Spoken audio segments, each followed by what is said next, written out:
Good morning. Welcome to the Saturday morning edition of Romper Room. Oh wait, that was last week. This is Wood Turners Anonymous pen turning class here in video. Greetings to everybody. It's nice to see that everybody could get together at some point in time, even though I can't see anybody.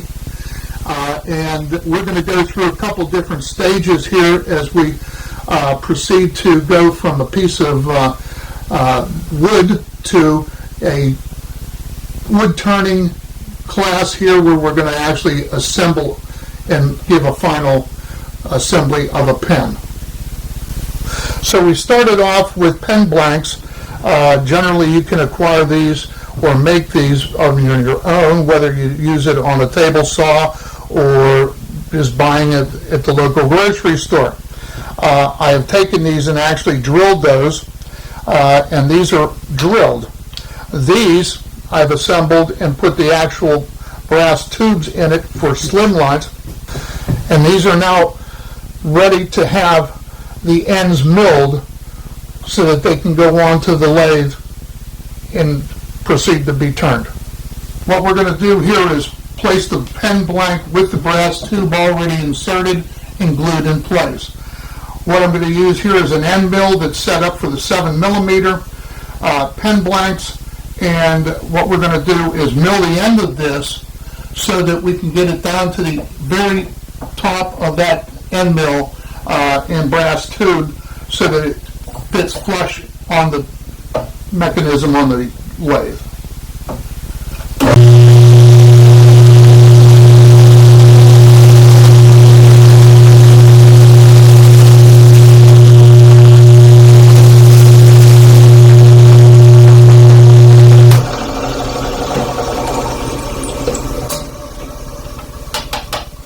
After milling these ends, you'll have a better view of the brass tube inserted in the piece of wood that is going to soon to become a pen. Alright, you can see that I already have some of the blanks set up on the machine here, and we're going to take all these square edges and we're going to make them round. I'm going to use a spindle gouge, and then I am going to get in there with a skew and a round skew and go in here and take these and get this nice and smooth to the best that we can do that without having to go to the sandpaper, so that we have less work that we have to do at the end. Alright, we have a spindle gouge here. I utilize a Rikon with the Tormex set up on it. It makes it a lot easier. We have the tool set up with these tags so that all I have to do is go in and set everything up so that I have everything doesn't have to be gone over and over and over again. I know exactly where I have to set things, and I can run this on the sharpener and have everything ready to go in no time. Now I'm going to proceed here at 1400 RPM, and we're going to take off some of the edges here so we can get everything to the point where I can get in there with the oval screw and get everything down to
We're going to switch over to the oval skew because that's going to take out a lot of the lumpy bumps that are still on here, and this will smooth things up immensely from what it was.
Okay. Over the course of time, I've spent many years in the automotive industry, and I find that some of the production paper that we can buy at the grocery store and woodworking facilities is different than the wet and dry sandpaper that is available for the automotive industry. I find that I get a better finish with them, and I get better durability than I do with the production paper. The production paper for me seems to have a particular issue with scratching. So I prefer to use it as opposed to the production paper in a lot of cases. If I'm going to go down and do some rough sanding, not a problem. But when I start to get to the final sand, then we start to get into the automotive stuff that I'm more familiar with and I feel more comfortable with. So we're going to start off here with 3. Okay. All right.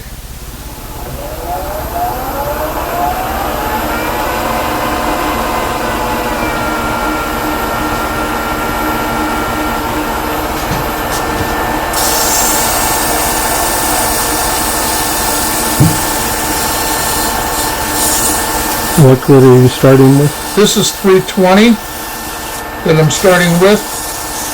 And what I'm going to do is as I do this, I'm looking for lines in the blanks that tell me that I have high and low spots here. And I should be able to see these as they come out.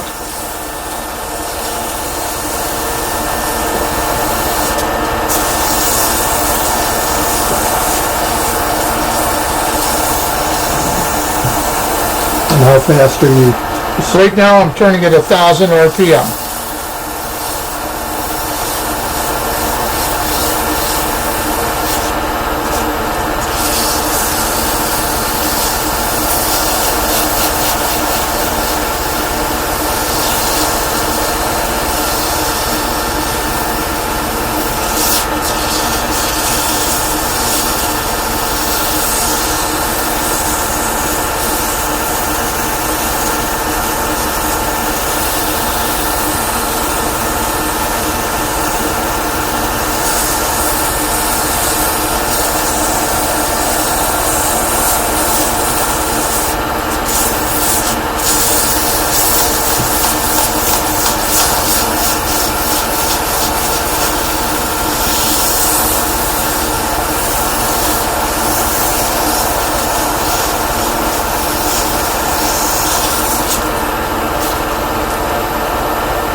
What I have here is a detail brush, and I use it to get some of the dust out of the pores of the wood. It gives me a better view of what I want to see as a finished product. And now I'm going to take it and just take a gander at it and see what I can see visually with it completely stopped. There's a couple places here that I need to address on this end over here and right there. There's a couple fine pieces here. Those will be taken care of as I go down finer sandpaper. And what we'll do at that point in time is we'll go to a 400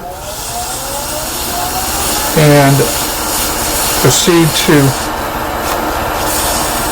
go with the grain after we do a little spinning sanding.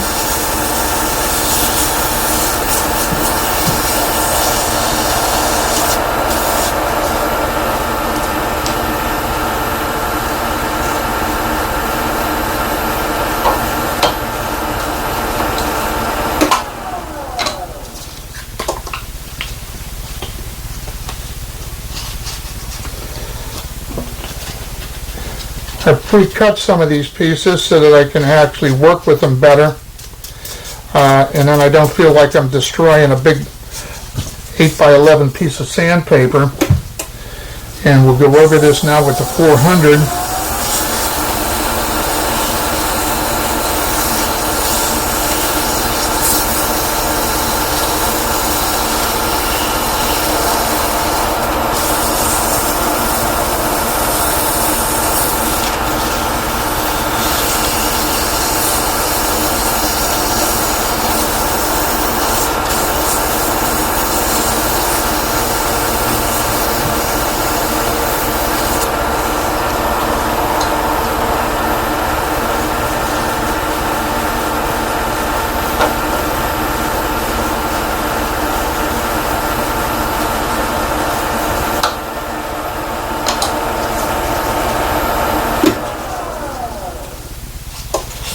We're going to stop and spin this manually and go with the grain on here. As I said, I spent a lot of years in the automotive business, some of those doing body and collision work and restoration work. There are a lot of different aspects that I utilize here with the turning that I acquired at that point in time, and it seems to work very well for me in terms of acquiring a finish on the product that I'm trying to make here.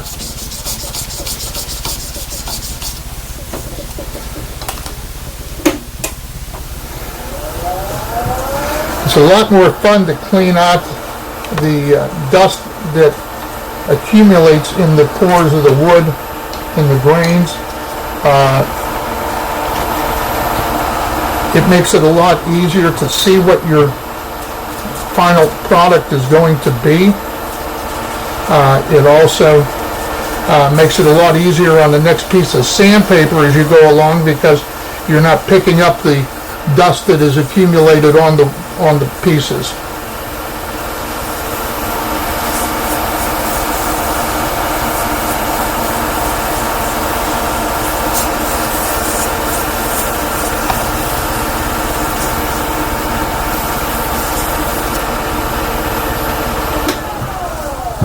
At this point in time, we're pretty much down to a point where we're ready to put a coat of protection on here. There's a lot of applications out there that are available to put on any of your turnings that you create.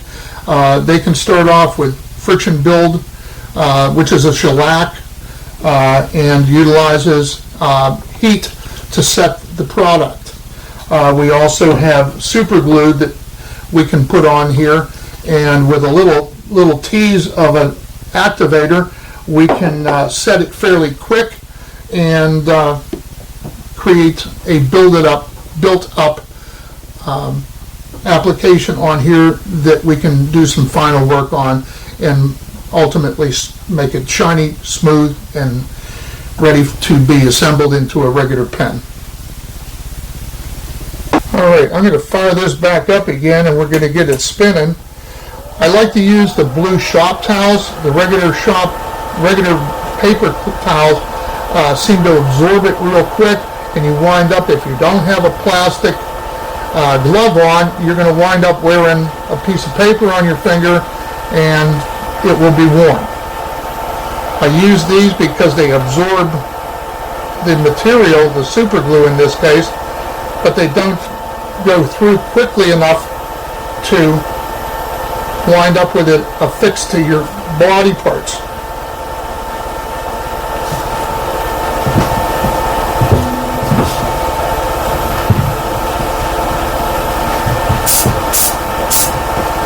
A slight application of the activator, and that'll set that super glue a lot faster.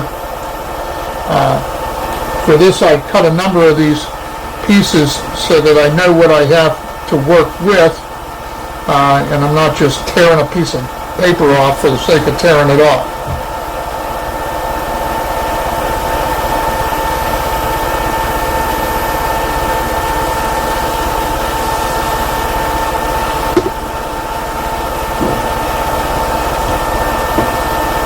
Two applications on here right now, and we're going to let that spin for just a moment and make sure that everything sets.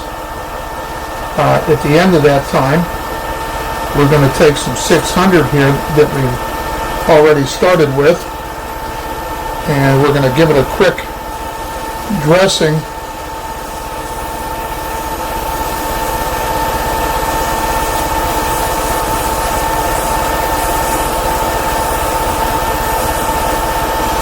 I'm going to try not to go through the super glue that we've already applied to the pen blanks.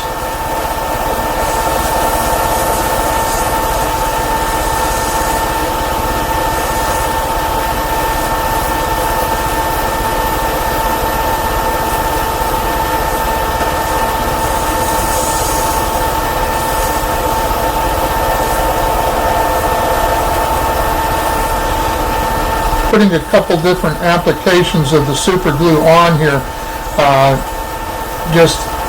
You want to take your time. You want to take your time so that you're not putting an excessive amount on here, something that you can work with as you go along. And we're going to take and put another application of the super glue. We're going to build this up a little bit.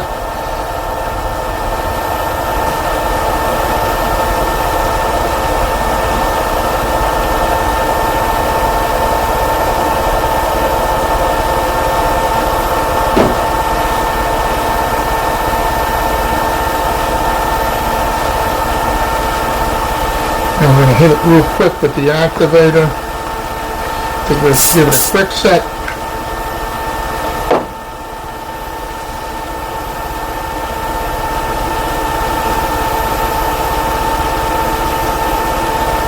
We're going to take a quick look at this with the lathe off so that we can see what kind of end result that we have. And right now I would like to put one more coat of the super glue on there before I proceed to finish everything.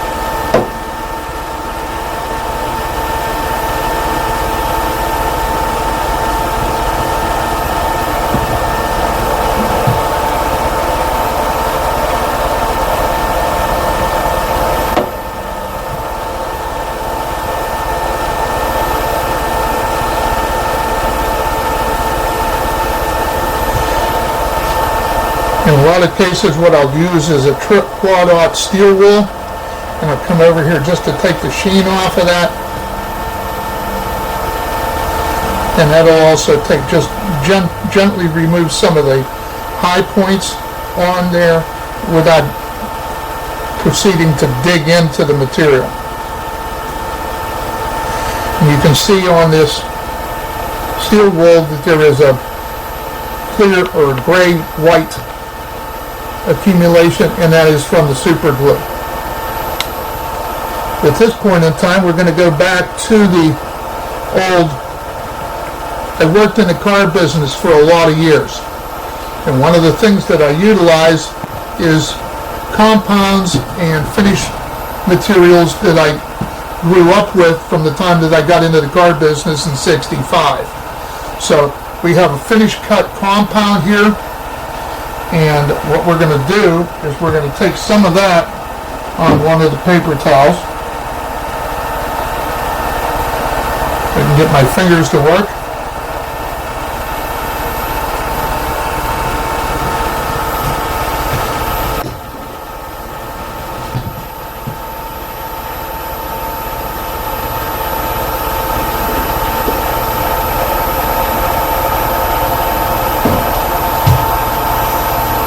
And we're going to put an application of that on here. And we're just going to go back and forth with this, just like it did when we were sanding on it. Is that like a buffing compound? This is a compound, a no swirl automotive finish.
The super glue in and of itself leaves a fairly nice gloss, but it doesn't have that smoother finish gloss that you're looking for. Everything that you do as you go along, from cutting the blanks to drilling the holes in the blanks to securing the tubes in the blanks and then getting everything ready to go on the lathe, it's critical at some points in time that you pay attention to what you're doing. How you prep follows through to the finish area, and the finish area finalizes the job and makes it the product that you see when it's done. This is what gives you the final stuff where everybody comes over and says, ooh, ah, and says, wow, does this look nice? So we are basically done here. This could go through and have some other work done on it for the sake of the demo. We're going to unleash all of this stuff, and we're going to take these blanks. Well, we can take the blanks off or we can leave them on. I have another set of blanks over here ready to go. Pull some of these pieces up here where they're a little more accessible.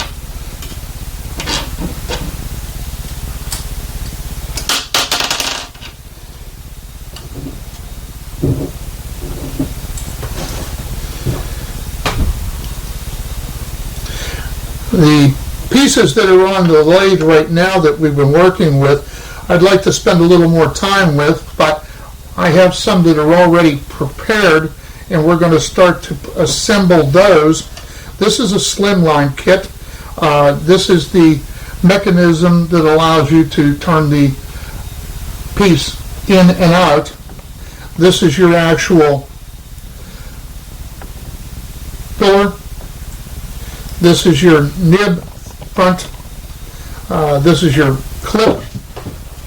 This is your retainer for the top that holds the clip in place. And this is a spacer that goes in between the two pieces as it is. The parts that are on here metal-wise on this lathe constitute the minimum thicknesses that we want to go to make this pen, this particular slimline, a finished product.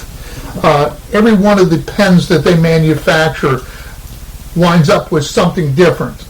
It wouldn't be any fun otherwise. It's like keeping the tool man in business.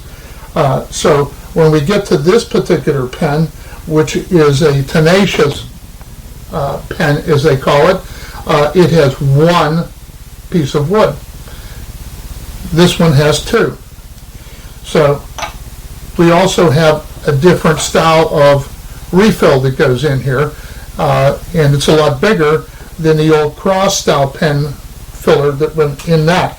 It also requires a different set of bushings because the pen is bigger around, hence the finish on the ends has to be different.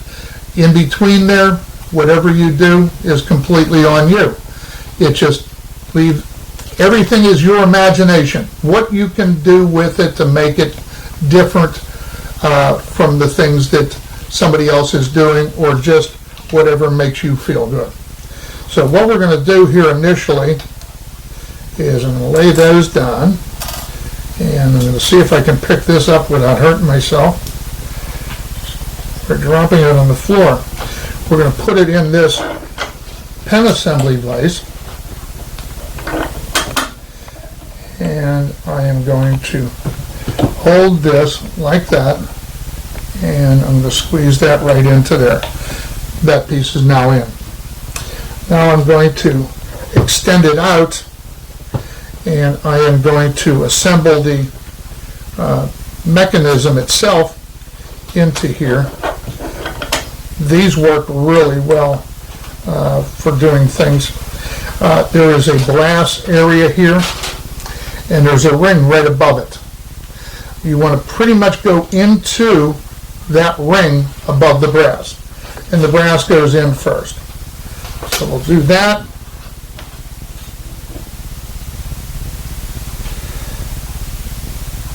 What I'd like to do now is take the refill and place it in the mechanism, snug it up, and see what happens as far as how much of the point comes out of the end of the nib. It needs to be pressed in just a wee little bit more.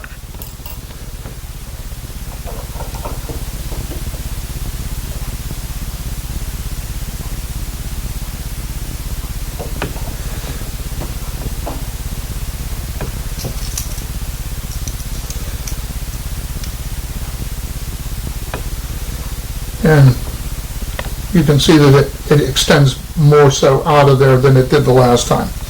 This piece is basically done. We're going to take this ring, decorative ring that goes in between the two pieces, and we'll slide that onto the shaft. And we're going to take this piece,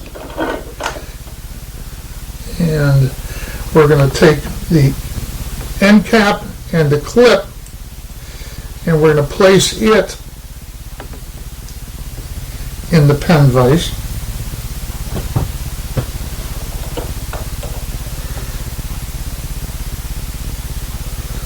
And we're going to take that, squeeze it down, and just a wee little bit more there.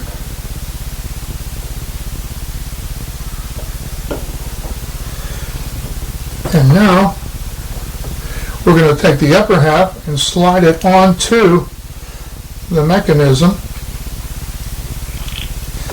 and we are snug as a bug. Give it a couple turns, and we now have the finished product. Again, everything that you do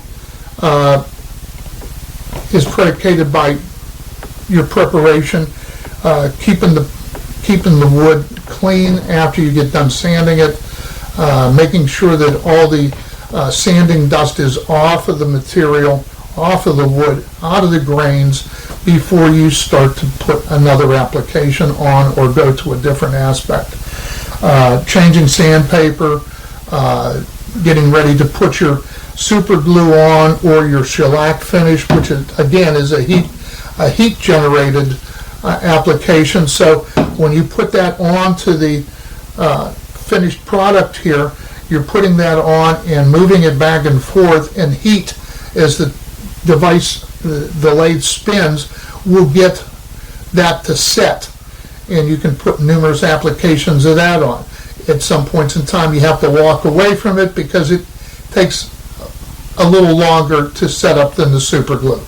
So later on you can come back and you can hit this with a 600, for instance, or something even finer than that if you prefer. With the compound and everything else, if you go beyond 600, that's entirely up to you. You should be able to get just about any finish that you prefer with that once it's to that point. It's just a matter of putting layers on here and getting done and filling in any of the pores that are in the wood. If that's what you want, a completely shiny, glassy, smooth finish on it. If you're just looking to seal it up and allow some of that wood grain to show through, that's an option too. In a lot of cases, what we do, and I do, is I put a flare on the end of these pens so that when your hand is holding on to it, it doesn't slide down to the very nib, and you're dragging your fingers across the paper at the same time. Those are options. You can make decorative grooving. You can stain those grooves. You can color the grooves. Whatever feels good. It's all an experiment to see what's going on and what works for you. So at this point in time, we've assembled this, and we're going to go look at a couple pens that I have done over here so that we can see the different styles that are available to us. What we have here is the pen that we just final assembled and turned, and it is just a straight slimline pen. This particular one we suspect is an Ambrosia Maple, and it has a flare down here at the bottom. In some cases, like myself, my fingers don't like skinny pens, so at some point in time my fingers wind up down on the paper. So I put this little flare on the end of it so that my fingers stop at a particular area. And again, it's just a regular slimline pen. You can make all kind of modifications to these. You can decorate them and do all manner of things with it. Some of these, for instance, this one, I put some rings on it just to decorate the particular area, make something different. And again, that is another slimline. This particular is a pen that came out of the Penn State group, and this is one of their Southwest versions, and it has one single piece of wood here. That is a burl, and it turns here, and it has some decorative turquoise on it to embellish it. And last but not least, we have the revolver pen. This is a single piece of wood here, and again, everything operates to look like a bullet on the one end, and we have a revolver on the headpiece. And this looks like a regular weapon cylinder, pistol cylinder. There are all manner of these styles of pens out here. You have pistols, you have rifle configurations, you have gear shift configurations, you have fire department, police, EMTs. If there's something out there or somebody out there that is doing something, somebody is making a pen kit for these. And the only issues that you find with most of these things, and they're very easy to do, is the fact that a lot of them require extra pieces and bushings because they don't make anything the same. Everything has to be different. That way somebody has the ability to make more money with it. But these are some of the pens that I have here that I brought out to show. Pat took some pictures of those close-up wise, and that pretty much takes care of what we were going to try to accomplish today. Again, everything that we do is all preparation. Doing the best that you can to make sure that everything is done the way it's supposed to be, whether you read the directions or not. A lot of these are very, very, very simple, and everything that you do is learning how to handle the tools and make them work for you. A lot of the tools that I have over there, some of them I use for things that they weren't designed to be done with. I'll take that oval skew and I will do different things with it that I probably shouldn't be doing, but it works for me.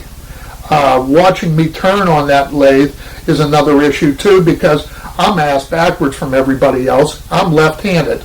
So everything that I'm leaning into is incorrect for most of you people that are right-handed. But it's things that I feel comfortable with and how I approach turning pieces on my lathe. The end result of this is have fun, enjoy yourself, be safe. Make sure that you're protecting yourself when you do the things that you do with regards to the lathe operation and the tools. Be careful because they're sharp. You can hurt yourself very easily with one of these things. Always be gentle when you go into turn something, because you don't want to go in there and have pieces flying around. So approach it slowly and see what it does and see how it operates before you start to become a little more aggressive with the tools. But at the end result of it is, with a little bit of work and a little bit of time, you can figure out what kind of finishes you want to put on it, how you want to finish the wood itself, how you want to embellish it, and what kind of product you're looking to produce as an end result. Everything has its time and place. Some people don't like a glossy finish. You can tone that down very easily. Some people want to see the grain in the wood and actually feel it.